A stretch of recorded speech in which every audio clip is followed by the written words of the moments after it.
Friends, welcome to trending astro. ఈరోజు మనము లగ్నాధిపతి పంచమంలో ఉంటే ఫలితాలు ఏ విధంగా ఉంటాయో చూద్దామన్నమాట. సో ముందు ఈ లగ్నాధిపతి పంచమంలో ఉండటం అత్యంత శుభం అనమాట. లగ్నాధిపతికి లగ్నానికి కూడా ఇది శుభప్రదం అనమాట. అంటే ఇద్దరికి కూడా బలాన్ని చేకూరుస్తుంది. లగ్నానికి లగ్నాధిపతికి లగ్నం పంచమ భావంలో ఉండటం వల్ల. పంచమ భావాన్ని లక్ష్మీ స్థానం అంటారు, కోణస్థానం అంటారు, లక్ష్మీ కోణం అంటారు అనమాట. ఇది చాలా ముఖ్యమైన కోణస్థానం అనమాట. సో కోణాలు ఏం చెప్తాయంటే, కేంద్ర స్థానాలు కర్మలను చూపిస్తే కోణస్థానాలు ధర్మాన్ని ప్రతిబింబం చేస్తాయన్నమాట.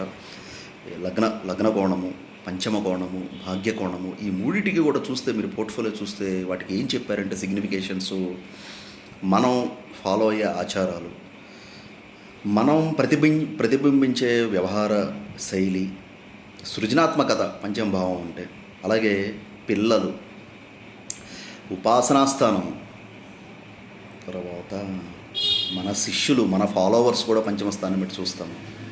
అలాగే హయ్యర్ ఎడ్యుకేషన్ పంచమస్థానం, స్టాక్స్, మ్యూచువల్ ఫండ్స్, ఇన్వెస్ట్మెంట్స్ అన్నీ కూడా పంచమస్థానం. అలాగే స్పెక్యులేషను పంచమస్థానం.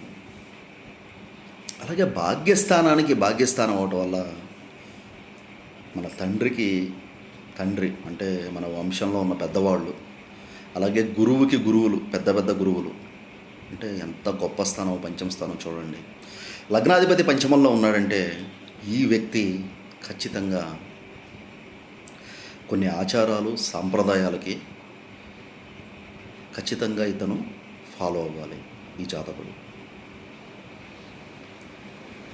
అదే వాళ్ళ యొక్క జీవన శైలిలో కొన్ని గొప్ప మార్పులు తీసుకొస్తుంది. వీళ్ళ సంస్కారాలు కానీ, వీళ్ళ ఆచారాలు కానీ, వీళ్ళ పద్ధతులు కానీ, అలాగే వీళ్ళకి గొప్ప సృజనాత్మకత, క్రియేటివిటీ ఉంటుంది. వీళ్ళ జీవితం పిల్లల్ని పైకి తీసుకురావటం, పిల్లల్ని పెంచటం. అలాగే పంచమ స్థానం కళల స్థానం అన్నమాట. సంగీతము, నృత్యము, తర్వాత ఇన్స్ట్రుమెంట్స్, అలాగే క్రీడాకారులకి ఇది చాలా గొప్ప స్థానం, ఆయువు పట్టు అనమాట. లగ్నాధిపతి పంచమంలో ఉన్నాడంటే ఒక సచిన్ టెండూల్కర్ జాతకం అనుకోండి ఇది. సో ఈ పంచమ భావం అంత గొప్పదనమాట. ఈ ఉన్న కోణాల్లో దీనికి ఒక ప్రత్యేకమైన స్థానం ఉందన్నమాట. సో లగ్నాధిపతి ఇక్కడ పంచమంలో ఉండటం వల్ల ఈ వ్యక్తి తన సృజనాత్మకతో,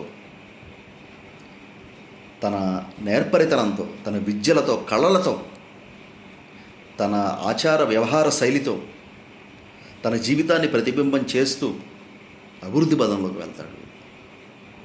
ఫ్రెండ్స్, ఇది